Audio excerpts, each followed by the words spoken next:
अस्सलाम वालेकुम। अच्छा जी, हमारी डिस्कशन डिसीजन मेकिंग के एरिया पे चल रही थी और कल हमने जो सिनेरियोज कवर किए थे, एक था मेक और बाय आउटसोर्सिंग डिसीजन। क्या सिचुएशन है जिसमें हमें ये फ़ैसला करने की ज़रूरत पेश आती है और किन वैल्यूज़ को कंपेयर करके फ़ैसला किया जाता है। Then limiting factor with make और बाय, रिसोर्सेज शॉर्टेज है, हम इन हाउस प्रोडक्शन से डिमांड पूरी नहीं कर सकते, लेकिन आउटसोर्सिंग की ऑप्शन अवेलेबल है। जो प्रोडक्शन हम इन हाउस नहीं कर पाएंगे हम उनको आउटसोर्स कर सकते हैं। तो इसमें हम कैसे अपना प्रोडक्शन एंड आउटसोर्सिंग प्लान बनाते हैं, इसमें हमने जो बात की थी कि हम प्रेफरेंस अपनी सेट करते हैं इन हाउस प्रोडक्शन के हिसाब से, और इन हाउस प्रोडक्शन हम पहले कर लेंगे अपने रिसोर्सेज को कंज्यूम करके। जब रिसोर्सेज हमारे इन हाउस एग्जॉस्ट हो जाएंगे, बल्कि लिमिटिंग रिसोर्स जब हमारा एग्जॉस्ट हो जाएगा, तो जो हमारी डिमांड प्रोडक्शन डिमांड की फिगर बचेगी वो हम आउटसोर्स कर देते हैं। यहाँ पे एक जो आखिरी इलस्ट्रेशन पॉइंट आपको हाईलाइट किया गया था कि हम प्रोडक्शन डिमांड को लेकर सारी प्लानिंग कर रहे होते हैं जब हम प्रोडक्शन एंड आउटसोर्सिंग प्लान बना रहे हैं, या जब लिमिटिंग फैक्टर में भी प्रोडक्शन प्लान बना रहे हैं। Never confuse it with the sales figure. हम सेल्स की प्लानिंग नहीं कर रहे, हम प्रोडक्शन की प्लानिंग कर रहे हैं। सेल्स फिगर दी जाएंगी तो पहले हम सेल्स से प्रोडक्शन की फिगर निकालेंगे, then we will do the this last part. जी, कोई क्वेश्चन कल के सवालों में से, कल जो हमने चीज़ें डिस्कस की उनमें से कोई पॉइंट? अच्छा जी, फिर नेक्स्ट डिसीजन मेकिंग सिचुएशन पे जाते हैं जिसमें इज शट डाउन डिसीजन। हमें इंफॉर्मेशन दी जाती है अबाउट डिफरेंट प्रोडक्ट्स कि हमारी कंपनी मल्टीपल प्रोडक्ट्स बना रही है या कंपनी में मल्टीपल डिपार्टमेंट्स चल रहे हैं। उनमें से कोई एक प्रोडक्ट या कोई एक डिपार्टमेंट इज मेकिंग लॉसेस, क्योंकि नॉर्मली जब कंपनी मल्टीपल डिपार्टमेंट्स या मल्टीपल प्रोडक्ट्स चलाती है तो हर प्रोडक्ट के प्रॉफिटेबिलिटी अलहदा असेस की जाती है। हर प्रोडक्ट में क्या प्रॉफिट और क्या लॉस पीरियडिकली आप कमा रहे हो मेजर किया जाता है। सो अगर आपकी कोई एक प्रोडक्ट लॉस में है तो फिर हमसे एक सवाल पूछा जाता है, क्या लॉस मेकिंग प्रोडक्ट को हमें मज़ीद बनाना चाहिए या बंद कर दें। तो decision is not straight forward कि भाई लॉस मेकिंग का तो बंद करो। वी विल, जो कि डिसीजन है, हमें रेलेवेंट कॉस्ट बेस्ड एनालिसिस करना पड़ेगा। ठीक है जी, क्योंकि अकाउंट हमने कहा ना लॉस मेकिंग प्रोडक्ट है, तो जो लॉस हमें नजर आ रहा है वो तो अकाउंटिंग रिकॉर्ड में नजर आ रहा है। डिसीजन हम अकाउंटिंग रिकॉर्ड को देख के नहीं लेते। अकाउंटिंग रिकॉर्ड ने हमें सोच को ट्रिगर किया, कभी सोचो इसके बारे में। कभी अकाउंटिंग रिकॉर्ड बता रहा है कि मादी में हम इस प्रोडक्ट पे लॉस कमा रहे हैं, उसने हमारी सोच को ट्रिगर किया कि भाई ये लॉस मेकिंग प्रोडक्ट है, इसके बारे में सोचो, क्या इसको मजीद अगले सालों में बनाना है या नहीं बनाना। फैसला करना है फ्यूचर के बारे में तो रेलेवेंट कॉस्ट पे करेंगे, हिस्टोरिक कॉस्ट पे नहीं करेंगे। तो शट डाउन डिसीजन के लिए what is the relevant data, दो वैल्यूज कंपेयर की जाती हैं। दो वैल्यूज कंपेयर की जाती है, कौन सी? Benefit of shut down. Benefit of shut down क्या होता है? Fix cost that can be saved as a result of shut down, मतलब avoidable fix cost. In simple term, avoidable fix cost, आप क्या फिक्स कॉस्ट है जो shut down करने से अवॉइड करोगे, सिर्फ फिक्स कॉस्ट की बात कर रहे हैं, और क्या कंट्रीब्यूशन है जो आप लूज करोगे। सो benefit versus cost, and the rule is very simple. अगर बेनिफिट ज्यादा है शट डाउन के तो आप शट डाउन को सपोर्ट करोगे, अगर कॉस्ट ज्यादा है शट डाउन की तो आप शट डाउन को अपोज करोगे। ठीक है जी। सो शट डाउन का बेनिफिट क्या होता है? Avoidable fix cost. और शट डाउन का नुकसान क्या होता है कि भाई आप पहले कुछ ना कुछ यूनिट बना के जो बेच रहे थे, जब वो बंद करोगे तो यूनिट से कंट्रीब्यूशन तो कुछ आ रहा था, प्राइस माइनस वेरिएबल कॉस्ट, वो कंट्रीब्यूशन विल बी लॉस्ट। सो इन दो वैल्यूज को कंपेयर करके फैसला किया जाता है। एक इलस्ट्रेशन देखते हैं, इलस्ट्रेशन 13, फिर मजीद इस प्रिंसिपल को डिस्कस करेंगे अगर जरूरत होगी तो। Illustration 13,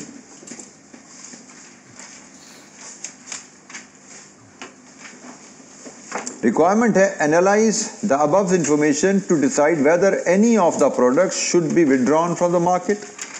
Any of the products should be withdrawn from the market. Hashim Limited makes 4 products, A, B, C and D.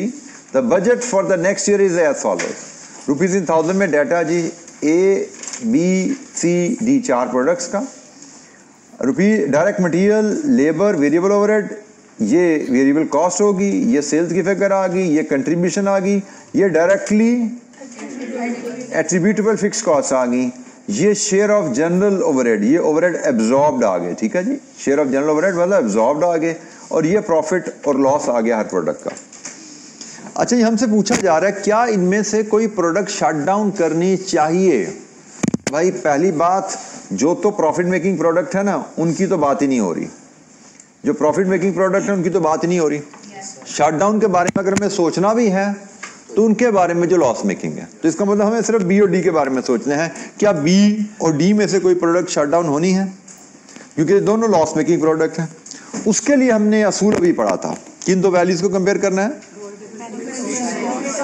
एक अवॉइडेबल फिक्स्ड कॉस्ट और दूसरा कंट्रीब्यूशन। अब देखिए जरा, पहले हम बी की बात करें। अगर हम बी बना के बेचते हैं तो बी से हम कंट्रीब्यूशन कितना कमा रहे हैं, 300।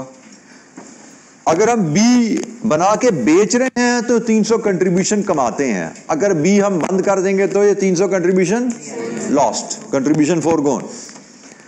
और अगर हम बी बना के बेच रहे हैं तो ये 500 की कॉस्ट हमारी रेलेवेंट है।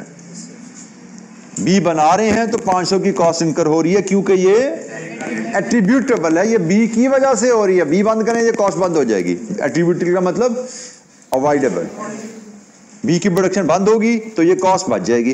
तो अगर आप बी की प्रोडक्शन बंद करते हो, हम किसी कैलकुलेशन में जाते नहीं, यहीं से मैं नजर आ रहा देखे, बी की प्रोडक्शन बंद करोगे तो ये आप कॉस्ट बचा लोगे और ये इनकम गवा दोगे। ये सेविंग है 500 की और 300 का नुकसान है।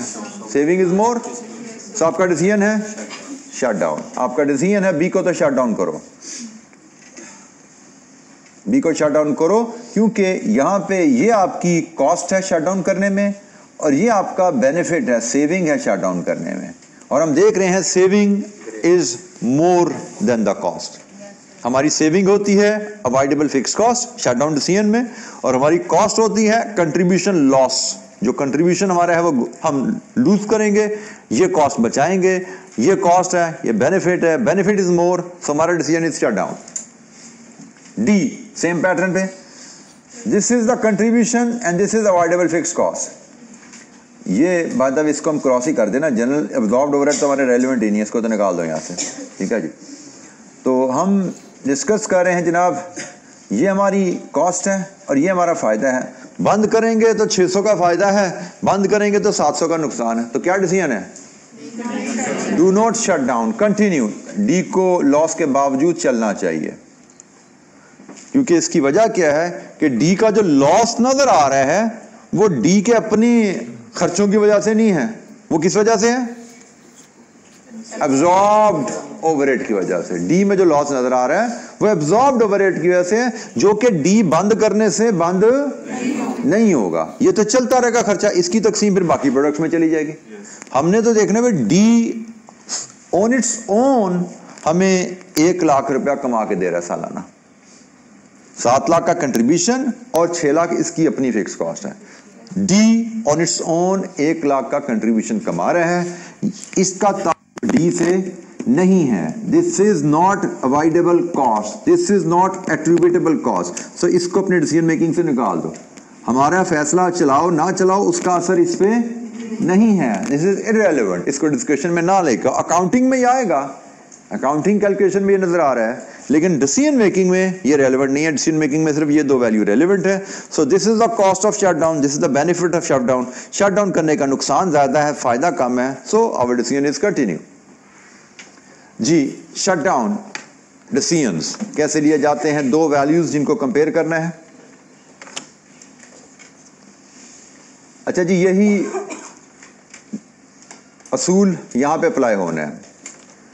Should plant be shut down for 1 year, क्या प्लांट को 1 साल के लिए शट डाउन कर दिया जाए। इलस्ट्रेशन नंबर 40, 1 साल के लिए शट डाउन कर दिया जाए। कहानी पढ़ते हैं जी, फिर इसको देखते हैं इसका असूल कैसे अप्लाई होगा। Areeb Limited at present manufactures 30,000 units of product A. In a year, at its normal production capacity. ठीक है जी, नॉर्मल प्रोडक्शन कैपेसिटी 30,000 यूनिट सालाना बना के बेचता है। The selling price is 100, variable cost and fix cost per unit at this level is 35 and 30। Fix cost per unit जब भी दी जाएगी तो ये OAR है, बिल्कुल ठीक है जी। ये जो हमें गिवन है ना, ये हमारा OAR है। तो respectively, due to trade depression, it is expected that only 3,000 units of A would be sold in the coming year. However, after that, company expects to regain the sale volume at the existing level. Thus, management plans to shut down the plant. If the plant is shut down, the fixed cost will be 66,000 during the next year. Additional costs associated with the plant shutdown is expected to be 24,000. अच्छा जी, company normal routine में सालाना 30,000 unit बना के बेचती है, लेकिन अगले साल ट्रेड डिप्रेशन है, अगले एक साल में कंपनी को लग रहा है सिर्फ 3,000 यूनिट्स बेच पाएगी, जिसकी वजह से शायद उनको लॉस होगा। सो कंपनी इज थिंकिंग कि क्यों ना एक साल के लिए प्लांट बंद ही कर दें, एक साल बाद हालात नॉर्मल हो जाएंगे, दोबारा 30,000 की सेल शुरू हो जाएगी, प्रॉफिटेबल हो जाएंगे हम, तो क्यों ना एक साल के लिए, सिर्फ एक साल की बात है, एक साल के लिए प्लांट बंद कर दिया जाए। सो डिसीजन करना है हमने, रूल वही है, contribution loss versus avoidable fixed cost, कि एक साल में अगर हम फैक्ट्री बंद करेंगे तो एक साल में हम कितना कंट्रीब्यूशन लूज करेंगे और एक साल में हम कितनी फिक्स कॉस्ट अवॉइड करेंगे, कितनी फिक्स कॉस्ट सेविंग लेंगे। बनाइए जरा कैलकुलेशन, फिर सवाल पढ़िए, पहले सवाल पढ़िए और फिर ये कैलकुलेशन जरा बनाइए, सोचिए जरा, दिमाग इस्तेमाल कीजिए कि हम एक साल में कितना कंट्रीब्यूशन है जो लूज कर देंगे फैक्ट्री बंद करने से। क्योंकि ध्यान में रखिए, अगर आप फैक्ट्री चलाते हैं तो 3,000 यूनिट बेचेंगे, फैक्ट्री बंद करेंगे तो 3,000 यूनिट्स का कंट्रीब्यूशन लॉस होगा। और इसी तरह फिक्स कॉस्ट का सोचिए कि फैक्ट्री चलाते हैं तो फिक्स कॉस्ट क्या है और फैक्ट्री बंद करते हैं तो फिक्स कॉस्ट कितनी अवॉइड हो जाएगी। जी, क्वेश्चन को पढ़िए दूसरी दफा, तीसरी दफा और थोड़ा सा माइंड अप्लाई कीजिए और यहां से रेलेवेंट डाटा एक्सट्रैक्ट कीजिए।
जी जनाब, क्या आ रहा है कंट्रीब्यूशन लॉस? कंट्रीब्यूशन लॉस क्या है जी अगर हम फैक्ट्री बंद करते हैं? Contribution per unit 100 minus 35, 65 rupees पर यूनिट है, इंटू 3000 इट इज़ 195,000। ये है कंट्रीब्यूशन लॉस अगर आप बंद करते हो। और अवॉइडेबल फिक्स कॉस्ट, आप कितनी फिक्स कॉस्ट अवॉइड कर लोगे? अवॉइड कितनी करोगे? फिक्स कॉस्ट कितनी अवॉइड होगी उसके लिए आप देखो आपकी करंट फिक्स कॉस्ट कितनी है और फिक्स कॉस्ट विद शटडाउन क्या होगी। शटडाउन कर दोगे तो क्या रह जाएगी, तो डिफरेंस जो होगा वो आपका सेविंग होगी, अवॉइडेबल कॉस्ट होगी। करंट फिक्स कॉस्ट आपकी है, करंट फिक्स कॉस्ट कितनी है बेटा 8 पर यूनिट है, बट फिक्स कॉस्ट कभी पर यूनिट होती है, इतने बड़े हो गए, इतना तो समझो आप। हमारी फिक्स कॉस्ट करंट कितनी है 8 पर यूनिट, कहां से पैदा हुई होगी, नॉर्मल एक्टिविटी से आई होगी। टोटल कॉस्ट को नॉर्मल एक्टिविटी या बजटेड एक्टिविटी से डिवाइड करके आई होगी। तो हमारी फिक्स कॉस्ट कितनी है 2,40,000, 8 रुपए इंटू 30,000, ये हमारी करंट फिक्स कॉस्ट है 2,40,000। और अगर हम शट डाउन कर देंगे तो हमारी कॉस्ट कितनी रह जाएगी 66,000 एक और 24,000 ये 24,000 का खर्चा भी तो होगा। अगर शट डाउन करना है तो शट डाउन करने पे 24,000 का खर्चा एक, 66,000 का खर्चा एक, टोटल कितना हुआ 90,000। So what is saving 1.5 lakh, ये है फिक्स कॉस्ट सेविंग। तो व्हाट इज नेट कॉस्ट और सेविंग, नेट कॉस्ट है और वो है 45,000, क्योंकि ये हमारा कंट्रीब्यूशन लॉस है और ये हमारी अवॉइडेबल फिक्स कॉस्ट है। ये हमारी contribution loss is a cost और avoidable fix cost is saving. Net हमारी कॉस्ट आ रही है, क्योंकि कॉस्ट अगर हम बंद करते हैं तो 1,95,000 का नुकसान करेंगे हम। 1,95,000 कंट्रीब्यूशन बार यूनिट 65 इंटू 3,000, ये हम इनकम लूज करेंगे। और फिक्स कॉस्ट में हमें बचत मिलनी है सिर्फ 1,50,000 की, क्योंकि वैसे तो 2,40,000 है करंट कॉस्ट, लेकिन बंद भी कर दोगे तो 90,000 का खर्चा तो होगा, तो बचत तो सिर्फ 1,50 की है। ये खर्चा करके 1,50 की बचत करना मतलब 45 का नुकसान करना। So our decision is company should continue, company को कंटिन्यू करना चाहिए प्योरली ऑन फाइनेंशियल ग्राउंड। अच्छा, यहां पे ना हमने ये जो एनालिसिस किया ना प्योरली ऑन फाइनेंशियल ग्राउंड है। अब शटडाउन में नॉन फाइनेंशियल फैक्टर्स भी आ सकते हैं, जैसे कल हमने मेक और बाय में देखे थे। अब यहां पे शटडाउन की बात हो रही है, 1 साल के लिए शटडाउन कर दें। अब इसमें नॉन फाइनेंशियल फैक्टर्स क्या हो सकते हैं, try to think like a businessman. बिल्कुल ठीक, आप रेपुटेशन लॉस है, कंपनी बंद हो गई है, 1 साल तक आपकी फैक्ट्री बंद होगी, तो जो कस्टमर है वो तो यही समझेंगे ना भाई काम बंद हो गया इनका। अब उनको क्या पता 12 महीने बाद आपने दोबारा चलाना है। सो यहां पे अगर आपको फायदा भी नजर आ रहा था तो शायद नॉन फाइनेंशियल फैक्टर्स की बेसिस पे आप कहते नहीं भाई चलाओ। अच्छा, इसमें एक दूसरा काम भी होता है, आप एक प्रोडक्ट बंद करते हो तो आपका उसका असर बाकी प्रोडक्ट पे भी आता है। तो बात हुई इंप्रेशन है कंपनी तो बंद होगी, तो भाई एक प्रोडक्ट बंद हो गया, दूसरी भी बंद ही होगी किसी और सप्लायर के पास चलो। तो शट डाउन के नॉन फाइनेंशियल इफेक्ट्स भी होते हैं, उनको भी हमें ध्यान में रखना चाहिए। तो वेल यहाँ पे हमारा डिसीजन था कंटिन्यू, शट डाउन करें या चलते रहें। It was a very simple decision making situation. आपको सिर्फ असूल पता होना चाहिए, किन वैल्यूज को कंपेयर करके आपने फैसला करना है, और रेलेवेंट कॉस्टिंग प्रिंसिपल के तहत ही ये असूल बने हुए हैं। ये असूल रेलेवेंट कॉस्टिंग प्रिंसिपल के तहत बने हुए हैं, ये ध्यान में रखिएगा। कोई भी असूल रेलेवेंट कॉस्टिंग प्रिंसिपल से हटके नहीं बना हुआ इस चैप्टर में। जितने भी हमने स्टेप्स पढ़े, उस स्टेप्स में जो भी रैंकिंग के क्राइटेरिया थे सारे रेलेवेंट कॉस्टिंग असूल पे बने हुए हैं। जी, एनी क्वेश्चन?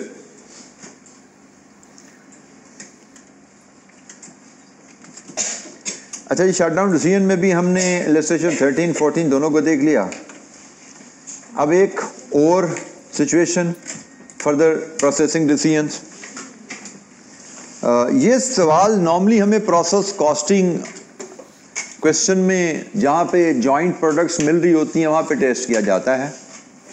और सवाल की रिक्वायरमेंट कुछ ऐसी होती है कि जी हमें स्प्लिट ऑफ पॉइंट पे जो प्रोडक्ट मिली है, हम चाहें तो उसको वहाँ बेच दें, चाहे तो उसको फर्दर प्रोसेस करके हायर वैल्यू पे बेचे। तो आपका फैसला क्या है, आपको भी बेचना है जो स्प्लिट ऑफ पॉइंट पे, या फर्दर प्रोसेस करके हायर वैल्यू पे बेचना है? फर्दर प्रोसेसिंग डिसीजन, हम मजीद प्रोसेस करके हायर वैल्यू पे बेचें या ना। तो रूल इज वेरी सिंपल, आप incremental cost of further processing को इंक्रीमेंटल रेवेन्यू से कंपेयर करते हैं। इंक्रीमेंटल कॉस्ट क्या है? Processing further beyond split of. Split of point के बाद जो खर्चा आ रहा है उसको कहते हैं हम incremental cost of processing further. और इंक्रीमेंटल रेवेन्यू से क्या मुराद है? Final sale value minus sale value at split of.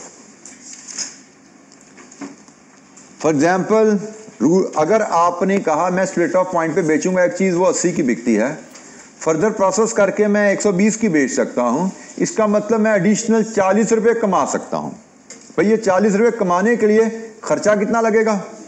अगर तो खर्चा लगता है 30 रुपए तो आपका डिसीजन है करो फर्दर प्रोसेस। 30 रुपए लगाओगे तो 40 रुपए एडिशनल आ जाएंगे। लेकिन आपका खर्चा लगता है 50 रुपए तो आपका डिसीजन है नहीं भाई 50 रुपए लगा के 40 रुपए इजाफी क्यों कमाए जाए। तो यहां पे पास्ट कॉस्ट जो स्प्लिट ऑफ पॉइंट तक की कॉस्ट है वो इरेलेवेंट है, क्योंकि दैट इज पास्ट कॉस्ट। आपसे फैसला क्या पूछा जा रहा है कि भाई स्प्लिट ऑफ पॉइंट तक तो आप पहुंच गए हो, अब यहां पे बेचने हैं या फर्दर प्रोसेस करके बेचना है।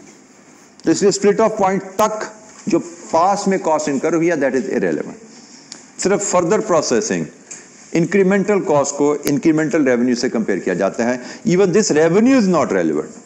ये रेवेन्यू और ये कॉस्ट तो आप ऑलरेडी अर्न कर चुके हो, ये आप चाहो तो अभी बेच के कमा सकते हो, और ये कॉस्ट आप खर्चा कर चुके हो, इनको छोड़ दो। आपके फैसले में क्या, आपके इख्तियार में क्या है? आपके इख्तियार में ये दो चीजें हैं। आपसे जो पूछा जा रहा है इन दो फैसला क्या पूछा जा रहा है, क्या ये खर्चा लगाना चाहते हो? आप कहते हो भाई ये खर्चा लगा नहीं लगाना, उसके लिए हम इस वैल्यू को कंपेयर कर लेंगे कि हमारे फैसले से हमें कमाई क्या होनी है। तो अगर हमारी कमाई ज्यादा है खर्चे से, हमारा डिसीजन फर्दर प्रोसेस करो। अगर कमाई कम है खर्चे से, हम कहेंगे फर्दर प्रोसेस ना करो।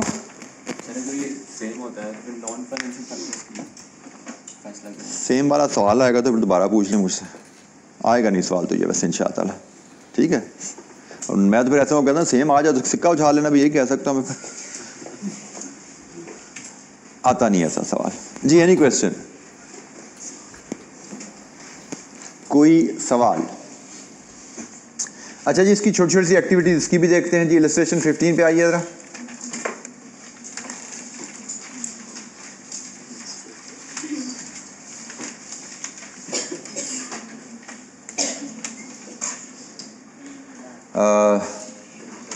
Should it be process further, further process करें ना करें, छोटी सी एक इलस्ट्रेशन है। A joint product can be further processed at a cost of 25 पर KG and sold for 50 per kg. Alternatively, it can be sold at split of point for 20. Very simple activity. जनाब क्या decision है आपका? Further processing की cost 25 है और further processing की income कितनी है? 30. सो 25 रुपए लगा के 30 रुपए कमाना। Yes, we should process further, basic application principle की। एक और एक्टिविटी फर्दर प्रोसेसिंग की। Which of the product, if any, should the firm process further? Multiple products इनमें से कौन सी प्रोडक्ट फर्म को फर्दर प्रोसेस करनी चाहिए? A firm makes 3 joint products D, E and F at a joint cost of 1 lakh. Joint cost is irrelevant. Past. Joint costs are apportioned on the basis of weight. Irrelevant. Joint cost से हमारा कोई लेना देना नहीं है. Product D and F are currently processed further. D और F currently process की जा रही हैं, already process हो रही हैं। D, E, F की कहानी, weights at split off, further processing cost, सिर्फ D और F further process हो रहे हैं, और sale revenue क्या है? An opportunity has arisen to sell all 3 products at split off for the following values. D split of point पे इतने का बिक सकता है, F इतने का बिक सकता है। हम E की कहानी तो बीच में से निकाल ही देते हैं ना, E तो ऑलरेडी हम स्प्लिट ऑफ पॉइंट पे बेच रहे हैं, E को तो हम फर्दर प्रोसेस कर ही नहीं रहे। तो हमसे बेसिकली D और F के बारे में पूछा जा रहा है कि भाई D और F करंटली हम फर्दर प्रोसेस करके इतने का बेच रहे हैं, ये खर्चा लगता है फर्दर प्रोसेसिंग का, इतने का बेच रहे हैं। हमसे पूछा जा रहा है क्या हम फर्दर प्रोसेसिंग के बगैर इतने का बेचते हैं? अब ये उल्टा सवाल है, बट डज नॉट मैटर। आप इसको देखो इसी अंदाज से, क्या हमें फर्दर प्रोसेस करना है या नहीं करना। हालांकि ये पूछ रहा है फर्दर प्रोसेस कर रहे हो, क्या हम प्रोसेसिंग रोक दें या नहीं? आप इसको इस तरह देखो या अदरवाइज देखो, क्या हम फर्दर प्रोसेसिंग करें या ना करें, एक ही बात है ना। तो सवाल के अंदाज पूछने से असूल नहीं बदला, ठीक है जी, असूल नहीं बदला। असूल वही है, हम incremental revenue of processing further को incremental cost of processing further से कंपेयर करेंगे।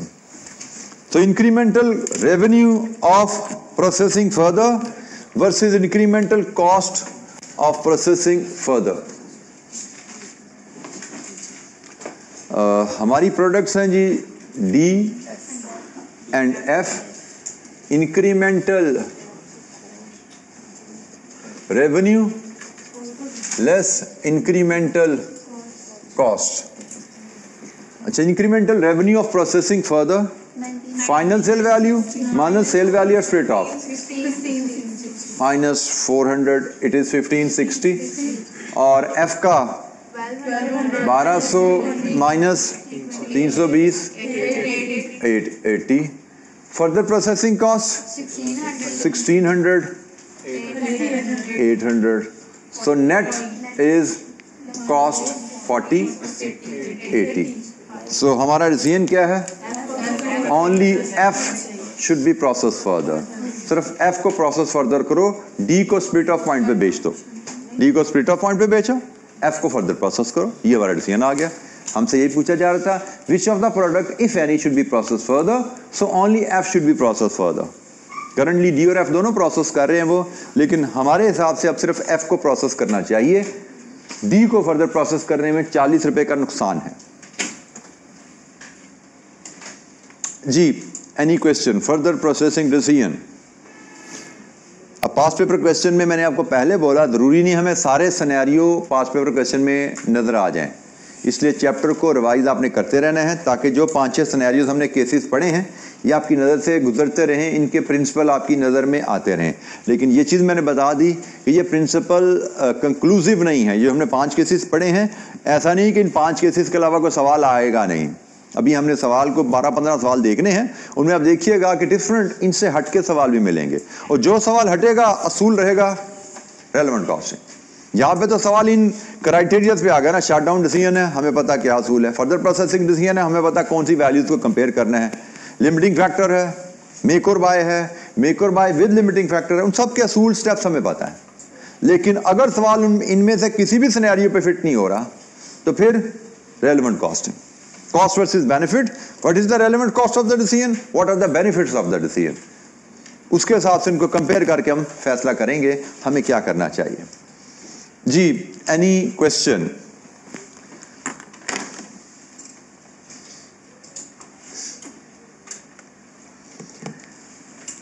अच्छा जी, डिसीजन मेकिंग के जो सिनेरियोज हमारे सिलेबस पे हमें फॉर डिस्कशन दिए गए थे वो तो हमने कवर कर लिए। अब एक हमारी आखिरी डिस्कशन इस चैप्टर लेबर कॉस्टिंग के चैप्टर से जो हमने एक छोटा सा कॉन्सेप्ट छोड़ा था उसको अब कवर करने की बारी है। Once we are done with this concept तो we will be ready for past paper questions की discussion. Learning curve, learning curve का कॉन्सेप्ट जो हमने लेबर कॉस्टिंग के चैप्टर में उसको वहाँ पे ड्रॉप किया था, उसको ड्रॉप करने की वजह ये थी कि लर्निंग कर्व का कॉन्सेप्ट डिसीजन मेकिंग के सवालों में टेस्ट होता है। जितने भी हमें सवाल आते हैं पास पेपर में लर्निंग कर्व कॉन्सेप्ट को लेके वो डिसीजन मेकिंग या रेलेवेंट कॉस्टिंग के एरिया से क्वेश्चन होते हैं, तो इसलिए मैंने इस कॉन्सेप्ट को इस चैप्टर के साथ ही लिंक कर दिया कि हम इसको यहीं पे पढ़ेंगे और साथ ही फिर पास्ट पेपर प्रैक्टिस पे जाएंगे जिसमें हमारी इस कॉन्सेप्ट की पास्ट पेपर क्वेश्चंस भी साथ ही आने शुरू हो जाएंगे। अच्छा जी, लर्निंग कर्व है क्या? लर्निंग कर्व का मैथमेटिकल कॉन्सेप्ट तो हम बाद में देखेंगे, लेकिन एक जेनेरिक जो बात है वो ये है कि आप ह्यूमन जब भी कोई काम रिपीट करता है तो ह्यूमन के लर्निंग इफेक्ट की वजह से time required for the second unit will be less than the time taken by the first unit. ये अंडरलाइंग कॉन्सेप्ट है लर्निंग कर्व के कॉन्सेप्ट एस्पेक्ट में कि ह्यूमन एक काम जब रिपीट करेगा तो लर्निंग की वजह से, एक्सपीरियंस की वजह से नेक्स्ट यूनिट का टाइम पिछले यूनिट से कम होता है। हमें ये लर्निंग कर्व का कॉन्सेप्ट क्यों सिखाया जा रहा है कि हमने रेलेवेंट कॉस्टिंग के चैप्टर में, डिसीजन मेकिंग के चैप्टर में जो हमारी बातें हुई, बल्कि रेलेवेंट कॉस्टिंग में ज़्यादा बात हुई थी कि हमें कोई कस्टमर अप्रोच करता है, वो कहता है जी ये डाइस मैंने आपसे 50 बनवाने हैं, और याद है हमने इस 50 डाइस की कोट की बात की थी, इसकी रेलेवेंट कॉस्ट कैलकुलेट करेंगे, फिर कोटेशन बनाएंगे। अब वहाँ पे हमने रेलेवेंट कॉस्ट पे जो बात की थी, कहा था जी हमें इस डाइस बनाने में, पहला डाइस बनाया हमने, सैंपल एक बनाया, उस सैंपल में देखा हमने लेबर का कितना टाइम लगा है, उसके हिसाब से हमने इंटू 50 कर दिया, 50 डाइस का टाइम निकाल दिया। अब once we know there is learning effect, तो वी शुड रियलाइज कि भाई ये गलत बात होगी कि वर्कर ने जो पहला डेस्क बनाया उस पर अगर उसके 10 घंटे लगे हैं तो हर डेस्क पे 10 घंटे नहीं लगेंगे, 50 डेस्क पे 500 नहीं लगेंगे। लर्निंग की वजह से जैसे जैसे उसका एक्सपीरियंस बढ़ेगा, time required for one desk कम होता जाएगा। सो लर्निंग कर्व का कॉन्सेप्ट क्या है कि भाई जब आप रेलेवेंट कॉस्ट मेजर कर रहे हो तो आपको रेलेवेंट कॉस्ट मेजर करते हुए लर्निंग इफेक्ट को भी इनकॉर्पोरेट करना चाहिए अपनी वर्किंग में, क्योंकि अगर आप रेलेवेंट कॉस्ट ठीक नहीं निकालोगे तो आपकी प्राइस ठीक नहीं होगी, प्राइस ठीक नहीं होगी तो आपका ऑर्डर आपको विन नहीं होगा, आप कंपेटिटिव प्राइस नहीं दे पाए तो ऑर्डर लूज हो जाएगा आपका। ठीक है, सो अगर आप की प्रोडक्ट में लर्निंग इफेक्ट आप एक्सपेक्ट करते हो तो प्रोडक्ट की कॉस्टिंग करते हुए उस लर्निंग कर्व को अपनी कॉस्टिंग में शामिल करो, ताकि आपकी प्रोडक्ट कॉस्ट सही मेजर हो सके और आप एक कंपेटिटिव प्राइस अपने कस्टमर को दे पाओ। अगर आप लर्निंग इफेक्ट को अपनी कॉस्टिंग में इनकॉर्पोरेट नहीं करते, क्योंकि लर्निंग की वजह से लेबर कॉस्ट कम होनी है, लेबर कॉस्ट में बचत मिलनी है, अगर आप उस लेबर कॉस्ट में रिडक्शन को अपनी वर्किंग में इनकॉर्पोरेट नहीं करोगे, you may not win order, your price will not be competitive. ठीक है, सो अब हम, ये तो एक जेनेरिक कॉन्सेप्ट हो गया, अब इसका मैथमेटिक्स क्या है हम उस पर जाते हैं, जो कॉस्ट एंड अमेंडमेंट अकाउंटिंग में इसकी अंडरलाइंग जो प्रिंसिपल हैं और जो मैथमेटिक्स हैं उसको हम बात करेंगे। इन जनरल लर्निंग इफेक्ट क्या है उसको हमने समझ लिया। अच्छा, कॉस्ट एंड मैनेजमेंट अकाउंटिंग के रेफरेंस से लर्निंग कर्व इफेक्ट को हम अपनी वर्किंग में कैसे लेके आते हैं, इसके लिए ये जो तकरीबन 1.5 लाइन की डेफिनेशन है ना, इसको हमें समझना है। As cumulative output doubles the cumulative average time per unit falls to a fix percentage. ये जो फिक्स परसेंटेज है, this is referred as the learning rate of the previous average time. ठीक है जी, as cumulative output average time, cumulative average fixed percentage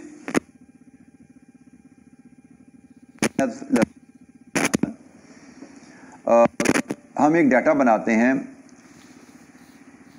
units time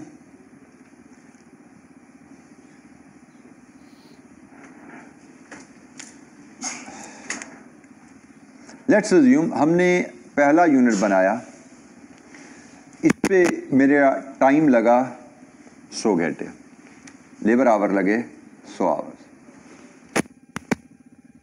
आया learning effect,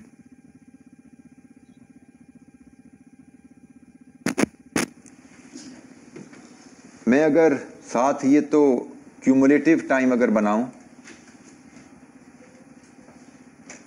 तो पहला unit पे मेरा 100 घंटे लगे तो 2 पे मेरे लगे 190। फिर मैं एवरेज टाइम अगर बनाऊं पर यूनिट तो भाई यहाँ पे मेरा लगा 100 और इधर कितना है 95। ठीक है जी, ये डाटा आ रहा है समझ। पहले यूनिट पे मेरे 100 घंटे लगे, लर्निंग की वजह से दूसरे यूनिट पे मेरे लगे 90 घंटे। मैंने इसी डाटा को लेके आगे चला, क्यूमुलेटिव टाइम बनाया, पहले यूनिट पे 100 घंटे लगे तो टोटल टाइम 100 है, दूसरे यूनिट पे 90 लगे तो टोटल टाइम हो गया 190। फिर मैंने एवरेज टाइम पर यूनिट बनाया, जब मैंने एक यूनिट बनाया तो मेरा एवरेज टाइम एक यूनिट का 100 ही लगा, लेकिन 2 यूनिट पे एवरेज टाइम मेरा 95। अब आप लर्निंग कर्व की डेफिनेशन को मैं दोबारा अगर बोलूं, as the cumulative output doubles, ये मेरी आउटपुट डबल हो रही है ना, 1 से 2 हो जाना डबल है। As the cumulative output double, average time falls to a fix percentage. Average time किस परसेंट पे आ गया? 95%। प्रोडक्शन के डबल होने से एवरेज टाइम हमारा 95% रह गया पिछली एवरेज के। This 95% is known as learning rate. इसको लर्निंग रेट कहा जाता है। ये लर्निंग रेट का कॉन्सेप्ट मजीद अगर मैं अप्लाई करूं, ये क्या बता रहा है कि भाई जब मेरी प्रोडक्शन 2 से 4 होगी ना, 2 से 4 होगी, तो मेरा एवरेज टाइम 95 का 95% कितना होगा? 90.25। 90.25 इंटू 4 करो, क्यूमुलेटिव टाइम कितना होगा? 361।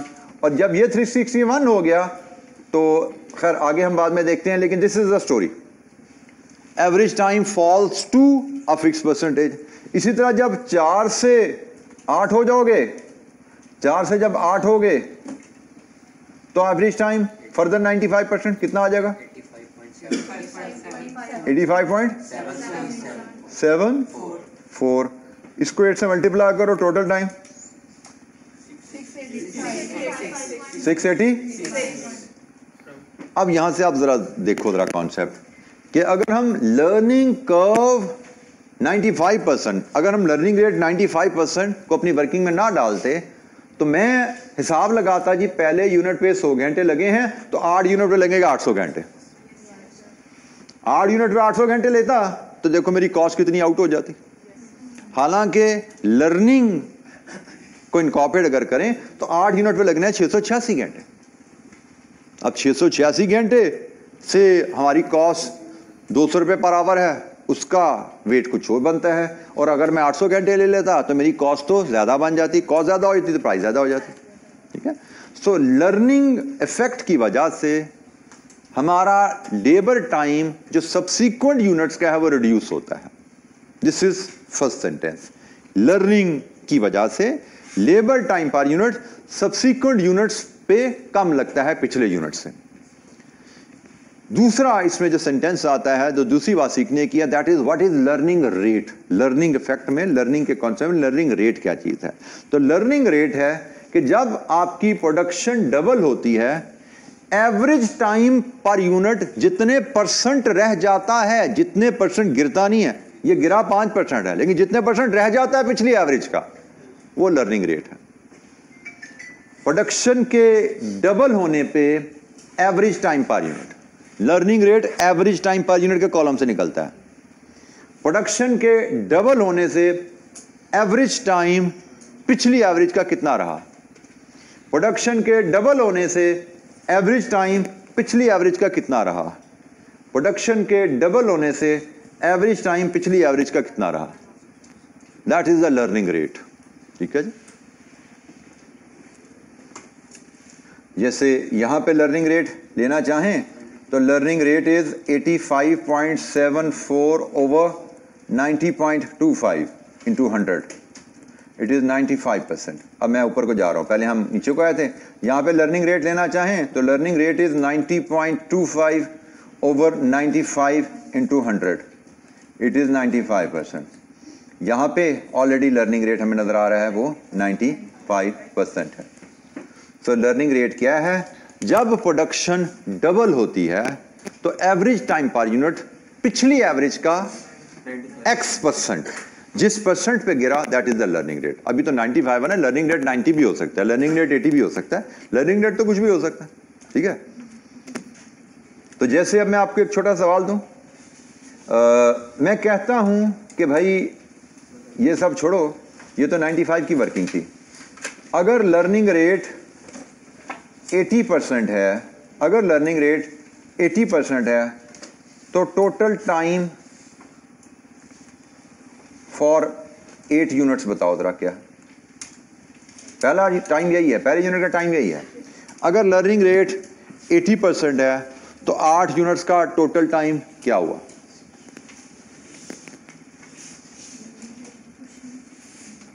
लर्निंग रेट 95 था तो 8 यूनिट का टोटल टाइम ये बना था।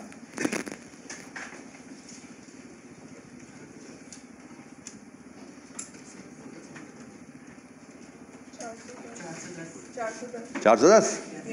देखते हैं कैसे निकला होगा।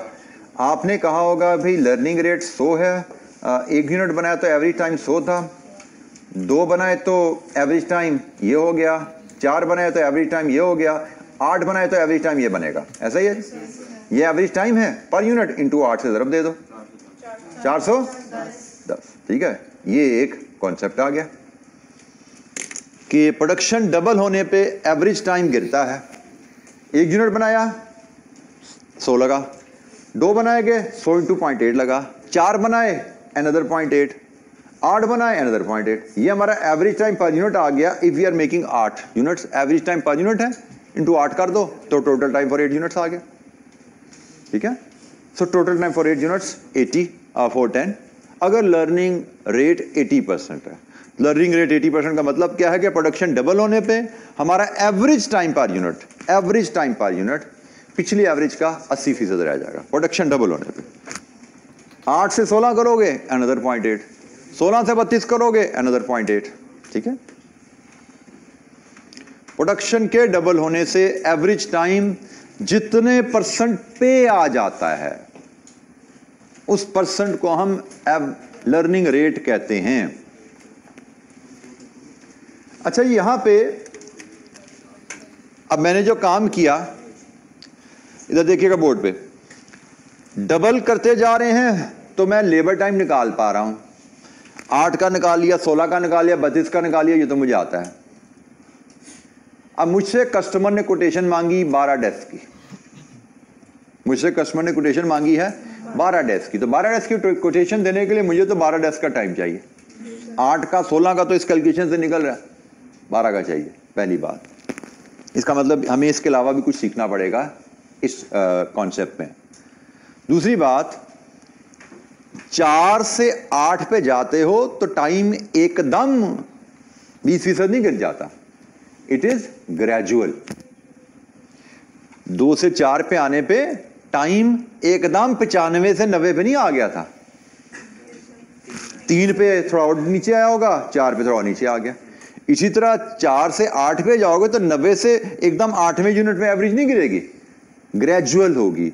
4 से 5, 5 से 6, 6 से 7 स्टेप वाइज चलते जाओगे, एवरेज नीचे आती जाएगी। हाँ, जब 8 पे पहुंचोगे तो एवरेज यहां पहुंच चुकी होगी, एवरेज यहां पहुंच चुकी होगी। This is the concept of learning curve.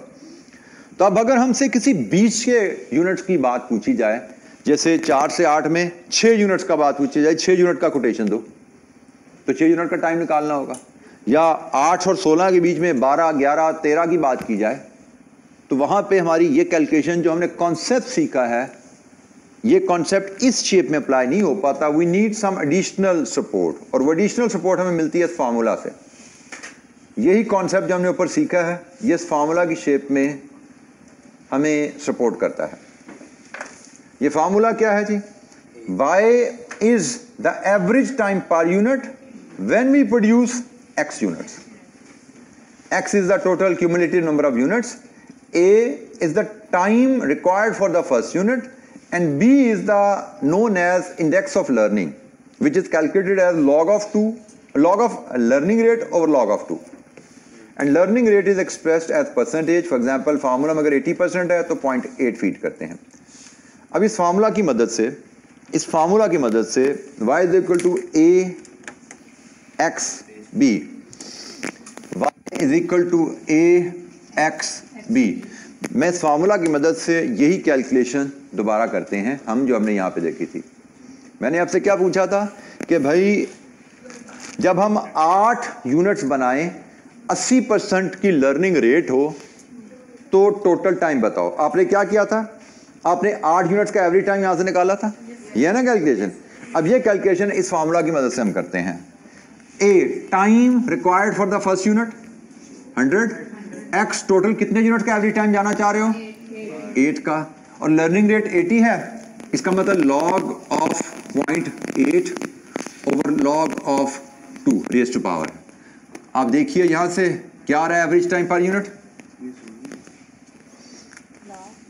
Log of 80%, learning rate है ना, लर्निंग रेट का 80% लॉग ऑफ 0.8, 51 ये एवरेज टाइम पर यूनिट है, इसको 8 से मल्टीप्लाई कर दो तो ये आपका वही 410 एवरेज टाइम पर यूनिट आपने यहां से निकालना है। तो पहले आप जितने यूनिट्स आपने बनाने हैं उनका एवरेज टाइम ले लो, एवरेज टाइम को यूनिट से मल्टीप्लाई कर दो, यहां पे भी ये किया था।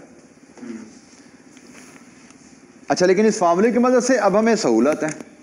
अब मैं जो बात कर रहा था भी 12 यूनिट्स का टाइम बताओ जरा, तो आप वहां से नहीं निकाल सकते थे, लेकिन यहां से निकाल पाओगे। 12 यूनिट्स की कोटेशन देनी है तो y is equal to a, x की जगह 12 फीड कर दो। ये फैक्टर क्या बन रहा था, फैक्टर लहदा से बताओ मुझे जरा, ये फैक्टर बताओ लहदा से क्या बन रहा है, इसकी वैल्यू दो जरा। Log of 0.8 over log of 2,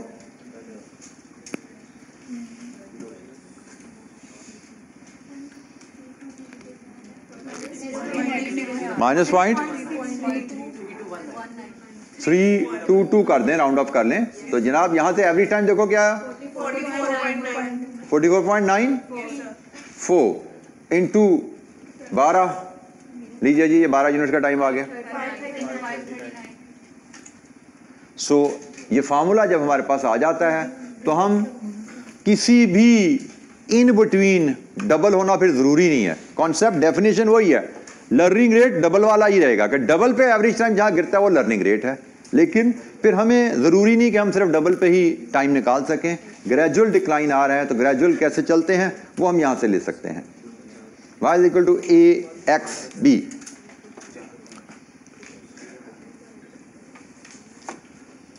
learning rate की डेफिनेशन क्या है, average time falls to a fix percentage when production doubles. When production doubles average time falls to fix percentage.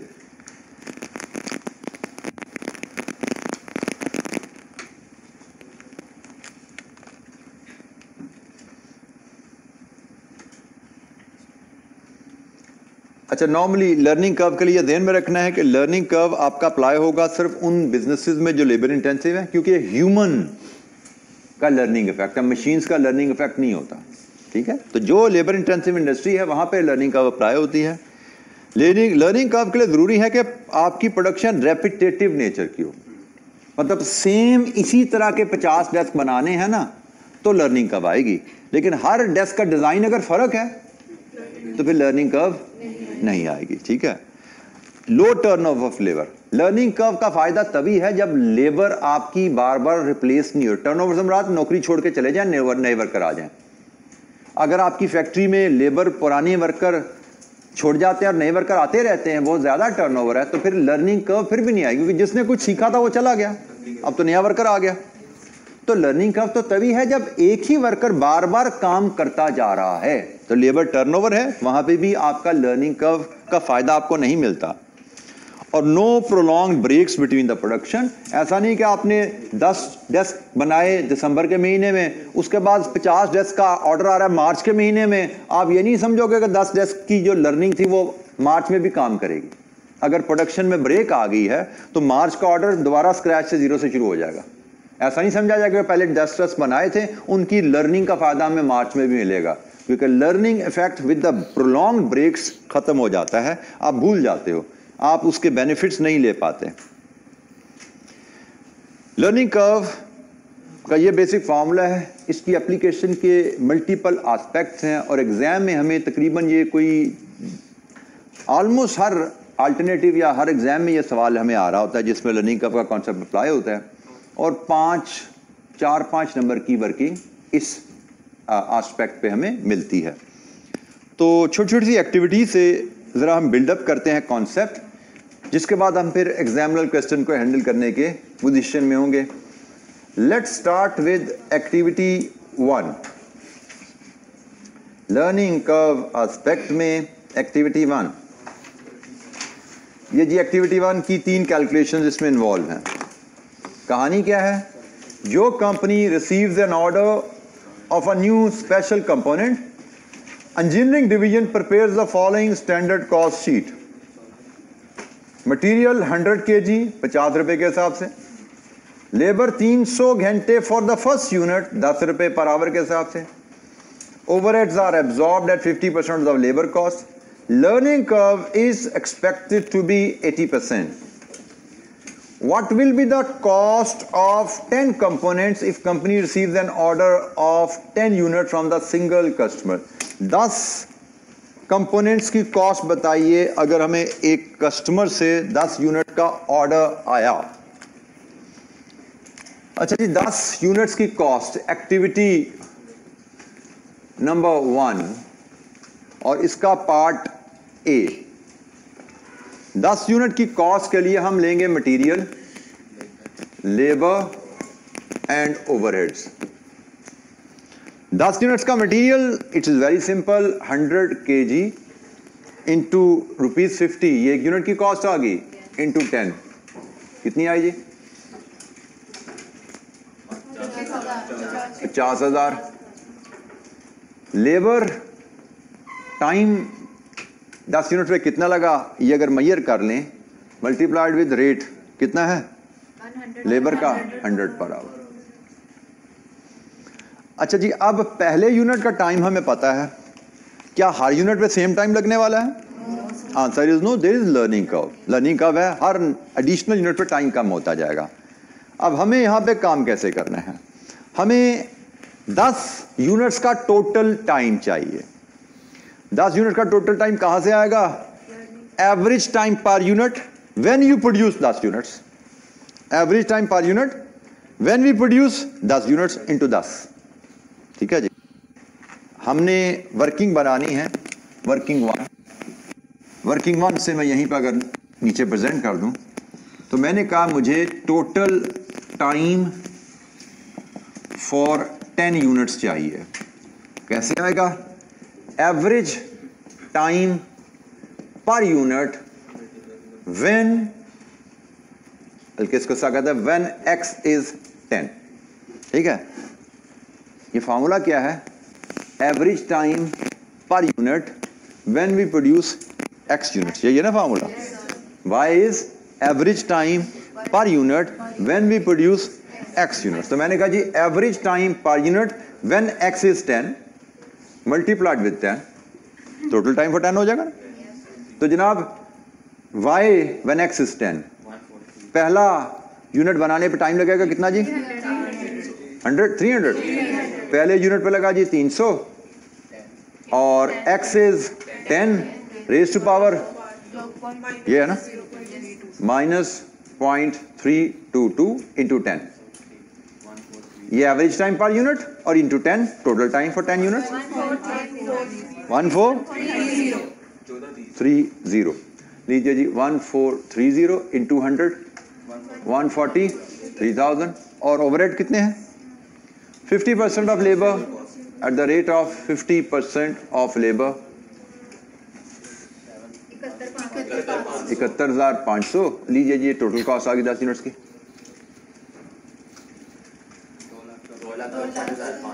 2,64,500। Learning curve part A, 10 unit का order आया, 10 unit की cost हमारी क्या है? हमारा फोकस सिर्फ इस कॉस्ट के ऊपर है, बाकी मटेरियल और ओवरहेड में हमें कोई मसला नहीं है। हम ये जो एस्पेक्ट है और इसमें ये जो वर्किंग 1 है, इस पे हम अपनी लर्निंग को एक्सपेंड करना चाह रहे हैं, मजीद कुछ सीखना चाह रहे हैं। अभी हमने एक्टिविटी 1 का पार्ट ए किया, इसमें there are number of aspects learning curve के एप्लीकेशन के, जिनको हम कुछ इन एक्टिविटीज में सीखेंगे और कुछ हम आगे सवालों में जाएंगे, एक आधा एस्पेक्ट वहां पे भी ऐड होगा। बाय द वे ये 4 एक्टिविटीज करेंगे ना तो आप कहेंगे लर्निंग कर्व की 95% कवरेज हमारी हो जाएगी। सिर्फ 2-4%, 95 नहीं बल्कि 98% समझे हो जाएगी, सिर्फ 2-4% रह जाएगा जो कि आगे एक का क्वेश्चन आएगा पास पेपर का, वो उसमें कवर हो जाएगा। Part A. Part B, what will be the labor cost of next 15 units if another customer approaches the company? अब जरा पढ़ने की बात है, next 15 units, और अब सिर्फ लेबर कॉस्ट पे हम फोकस कर रहे हैं जो हमारा इस वक्त लर्निंग एरिया है। अगले 15 यूनिट्स की लेबर कॉस्ट क्या होगी? अब हुआ क्या कि हमने एक कस्टमर को 10 यूनिट सप्लाई कर दिए, एक और कस्टमर आ गया कि जी मुझे 15 यूनिट्स बना दें। अब हमने उसकी भी कॉस्टिंग करनी है। अगर हम कंटिन्यूटी में प्रोडक्शन कर रहे हैं और ब्रेक नहीं है प्रोडक्शन के दौरान, तो हमें पहले 10 यूनिट की लर्निंग को लेके चलना है। ठीक है जी। लर्निंग कर्व में हमें सबसे पहली चीज जो देखनी है कि हमें जिन यूनिट्स की कॉस्ट मेजर करनी है, क्या वो हमारी फर्स्ट लॉट है या फर्दर लॉट है? वो फर्दर लॉट है। फर्दर लॉट है तो फिर यूनिट्स मेजर करो, कहां से कहां तक के यूनिट्स हैं? एग्रीड? अब हमें जिन यूनिट्स की कॉस्टिंग करनी है, आपने बेटा सवालों को इसी तरह लेके चलना है जैसे सिखाया जा रहा है आपको। आपने पहले देखना है भी हमें ये थी फर्स्ट लॉट, मामला हल हो गया, फर्स्ट लॉट सीधा फार्मूला लगा, काम खत्म हो गया। अब हम आए हैं दूसरी लॉट के ऊपर, वो जो कि सेकंड लॉट है, और हमने आइडेंटिफाई किया वो 11 से 25 तक की लॉट है। अच्छा, इसका हम लेबर टाइम निकालना है, तो इसका लेबर टाइम निकालने का तरीका है total labour time last unit less total labour time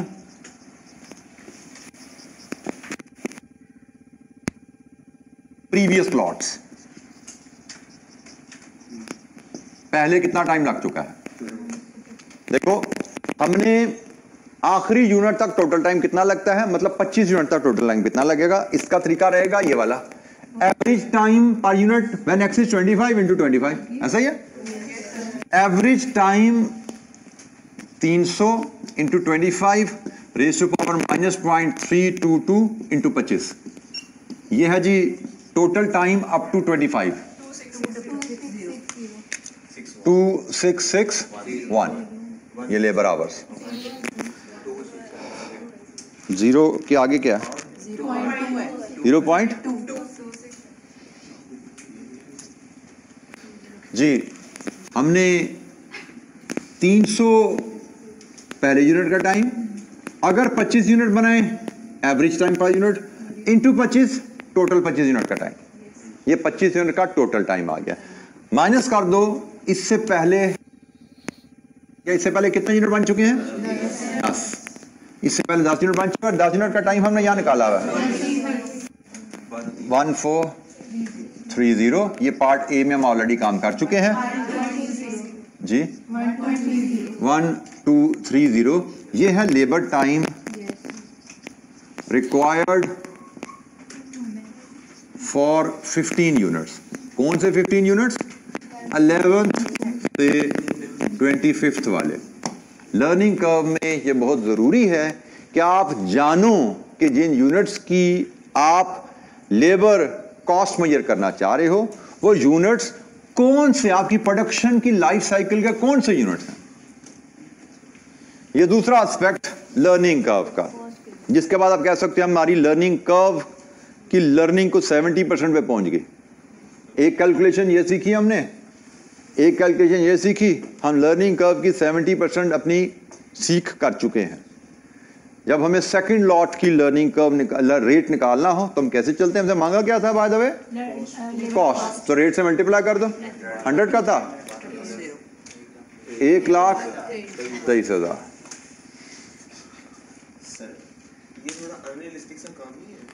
unrealistic से मुराद जैसे मुराद 10 यूनिट थे पहले, अगर वो 300 के साथ 3000 रुपए घंटे देते थे, लेकिन इस तरह यहाँ पे बस 14-30 लाख 15-70 का से कम हो सकता। बेटा लर्निंग कर्व का कॉन्सेप्ट यही तो आपको समझाया जा रहा है कि with the repetition of the process, human learning की वजह से time required for the next unit will be lesser as compare to the previous units. अब इस पे हम बात करते हैं आगे। एक तीसरा एस्पेक्ट देखना है, उसको भी देख लो, फिर आप मजीद आपके ध्यान में आएगा। बट टाइम ने कम होना है लर्निंग की वजह से। कितना कम होना है? आप कह रहे हो कि 80% लर्निंग अचीवेबल नहीं है, तो ठीक है 90% होगी। 90% नहीं है 95% होगी। जितनी लर्निंग की रेशो बढ़ाते जाओगे उतना लर्निंग इफेक्ट कम होता जाएगा। ठीक है, ये तो अब आपके ऊपर है ना, आपका क्या अंदाजा है। आपका अंदाजा हो सकता है लर्निंग इफेक्ट 0 है जी, तो छोड़ दो।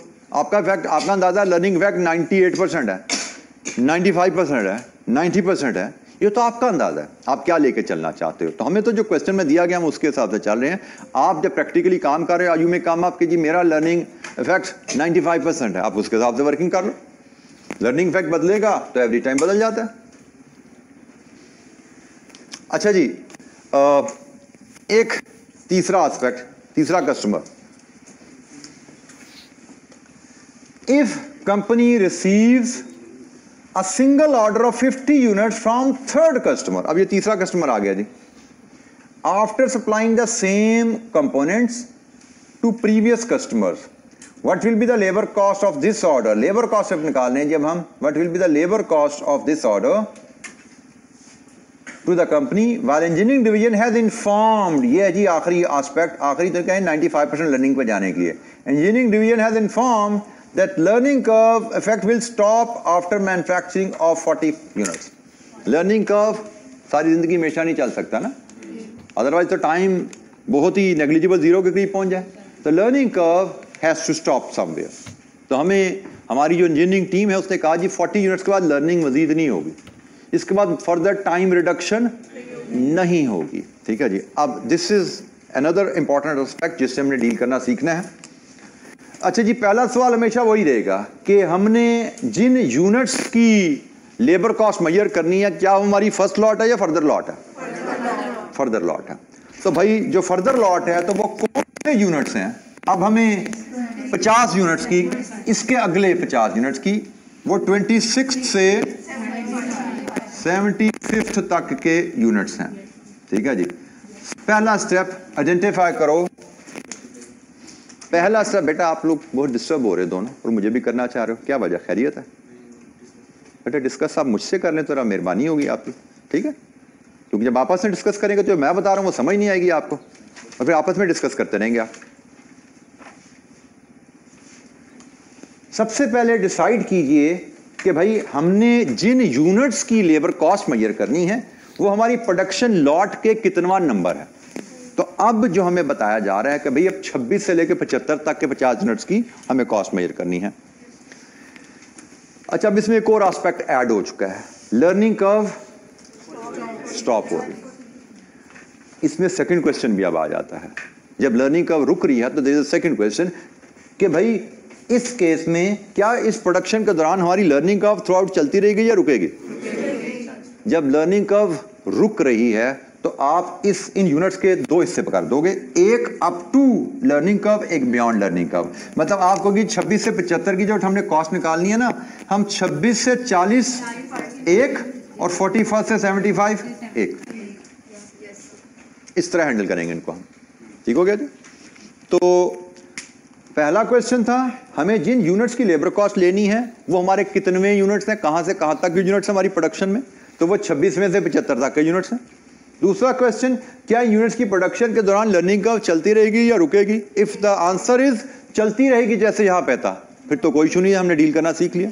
लेकिन अगर लर्निंग कर्व रुक रही है तो इसके दो हिस्से कर लो, 26 से 40 तक, आखिरी यूनिट जिस पे लर्निंग कर्व चल रही है वहां तक, और उसके बियॉन्ड। अच्छा, इनका टाइम निकालना हम ये सीख के बैठे हैं। लास्ट यूनिट का टाइम ले लो, इसमें से पिछली लॉट्स का टाइम निकाल दो। ये जो यूनिट्स हैं, कितने यूनिट्स हैं? ये 15 यूनिट्स हैं। ये 15 यूनिट्स हैं, इनका टाइम हमें निकालना आता है। कैसे निकालना? जरा यहां पे देखना बोर्ड पे, 40 यूनिट्स टोटल टाइम लो, उसमें से 25 यूनिट का टोटल निकाल दो। 40 यूनिट का टोटल टाइम कैसे आता है? 300 इंटू 40, ये 40 यूनिट का टाइम आ गया, माइनस 25 यूनिट का टाइम, ये निकाला है हमने 2660। तो लीजिए जनाब, ये हमारे पास आ गया 9999। ये हमारे 26 से 40 यूनिट का टाइम आ गया।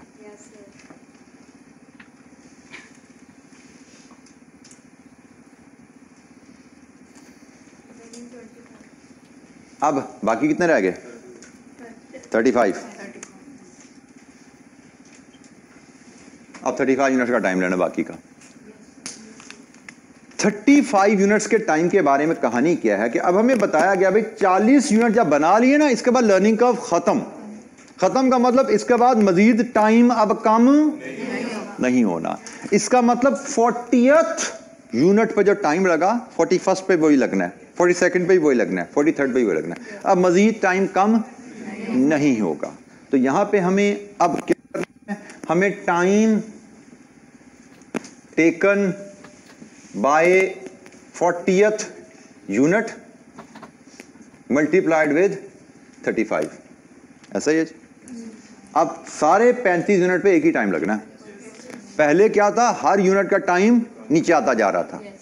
40 यूनिट बना लिए, इसके बाद टाइम ने नीचे नहीं आना। 40th यूनिट का टाइम जो है वही अगले सारे 35 यूनिट पे लगना है। अब 40th यूनिट 40वें यूनिट का टाइम निकालना है हमें। अब जरा ध्यान रखिएगा, average time per unit when we produce 40 is different. ये एवरेज टाइम पर यूनिट है भाई। 40 यूनिट बना रहे हो तो एवरेज टाइम पर यूनिट क्या लग रहा है। अब मैं क्या कह रहा हूं, 40वें यूनिट का टाइम बताओ क्या है। तो 40वें यूनिट का टाइम कैसे निकलेगा, डिवाइड किसको किससे करोगे, वो तो एवरेज आ गया ना, वो तो एवरेज आ गया। 40 यूनिट्स के टोटल टाइम में से 39 यूनिट्स का टोटल टाइम निकाल दो तो 40वें का टाइम आ जाएगा।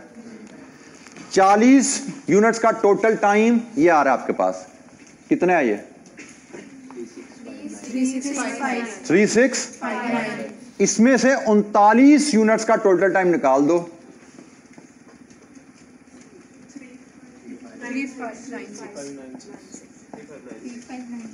तो 3659 माइनस 3596 तो कितना आया 63। ये है जी 40वें यूनिट का टोटल टाइम। मैंने 40 यूनिट्स का टोटल टाइम में से 39 यूनिट्स का टोटल टाइम निकाल दिया तो मुझे 40वें यूनिट्स का टाइम मिल गया, 40th यूनिट का टाइम मिल गया। और मेरी डिस्कशन मुझे बता रही है कि 40th यूनिट पे जो टाइम लगा आगे तमाम यूनिट पे वही टाइम लगना है, क्योंकि लर्निंग कर्व अब खत्म हो गई है। जितना टाइम इस पे लगा अगले हर यूनिट पे उतना ही टाइम लगना है। तो 63 इंटू 35 22 सम कर लीजिए और इसको 100 से मल्टीप्लाई कर दीजिए तो कॉस्ट आ जाएगी 3,20,400। सो क्वेश्चन नंबर 1, हम जो यूनिट्स जिनकी लेबर कॉस्ट मेजर करना चाह रहे हैं क्या वो फर्स्ट लॉट है या सब्सीक्वेंट लॉट है। फर्स्ट लॉट की कहानी आसान, सब्सीक्वेंट लॉट की कहानी कैसे होनी है उसको देखा हमने। फिर सब्सीक्वेंट लॉट में एक और सवाल आ जाता है, क्या during the production learning curve चलती रहेगी या खत्म हो जाएगी। अगर लर्निंग कर्व चलती रहेगी ये कहानी, अगर लर्निंग कर्व हिस्सों की कॉस्ट कैसे कैलकुलेट करनी है। दूसरे हिस्से में तमाम यूनिट्स का लेबर टाइम सेम रहता है, क्योंकि लर्निंग कर्व जब रुक गई 40th यूनिट का टाइम। अच्छा अब यहां पे जरा तवज्जो कीजिएगा, ये है टाइम 40th यूनिट का और ये जो आप निकाल रहे हो ये average time per unit when you produce 40। ये क्या है, इसकी वैल्यू बताओ जरा। 365। बेटा सिर्फ इस कंपोनेंट की वैल्यू बताओ मुझे। 91.2। ये फर्क, ये चीजें मिक्सअप होती हैं, ये दो वैल्यूज आप मिक्सअप करते हो। ये 40th यूनिट का टाइम नहीं है, ये वाई है। वाई क्या होता है, एवरेज टाइम पर यूनिट। ये एवरेज टाइम पर यूनिट है। जब 40 यूनिट बनाओगे पहले पे 300 लगा हुआ है, 40वें पे लगा हुआ है, पहले पे 300 लगा हुआ है, 40वें पे 63 लगा हुआ है, एवरेज 91.2 है। Why is average time per unit. और मुझे इस केस में जहां पे लर्निंग कर्व रुकती है, मुझे लर्निंग कर्व के आखिरी यूनिट का टाइम चाहिए। वो कैसे निकला, total time for 40 units minus total time for 39 units. ठीक है, यहां से मुझे 40वें यूनिट का टाइम मिला है। मुझे इसकी लेबर टाइम के लिए 40वें यूनिट का टाइम चाहिए था, क्योंकि 40वें यूनिट का टाइम जो है वही अगले 35 यूनिट्स पे लगना है। लीजिए जी, ये मेरा पार्ट सी। थर्ड कस्टमर को तो 50 यूनिट्स नहीं चाहिए। सॉरी, थर्ड कस्टमर को 50 यूनिट्स नहीं चाहिए थे। 50 चाहिए बेटा, तो ये 35 15 ये भी तो है बेटा। 15 का टाइम ये है, 35 का ये है। ये दोनों को मिला के ये 50 का टाइम हुआ ना, 15 का टाइम प्लस 35 का टाइम, टोटल 50 का टाइम। जी एनी क्वेश्चन? अच्छा जी, इसकी इसी एक्टिविटी को रिपीट करना और एक्टिविटी ये फर्दर एक्टिविटी क्या है? सेम डाटा को लेकर सिर्फ रिक्वायरमेंट बदली है ताकि आपको जरा कैलकुलेशन आपके हाथ से गुजरे। ठीक है, इसको रिवाइज करना, फर्दर एक्टिविटी करके आना घर से। ये आपकी होम असाइनमेंट है। कल हम एक्टिविटी 2 से ऑनवर्ड चलेंगे और कल हम पास पेपर क्वेश्चंस पे भी इंशाअल्लाह पहुंच जाएंगे।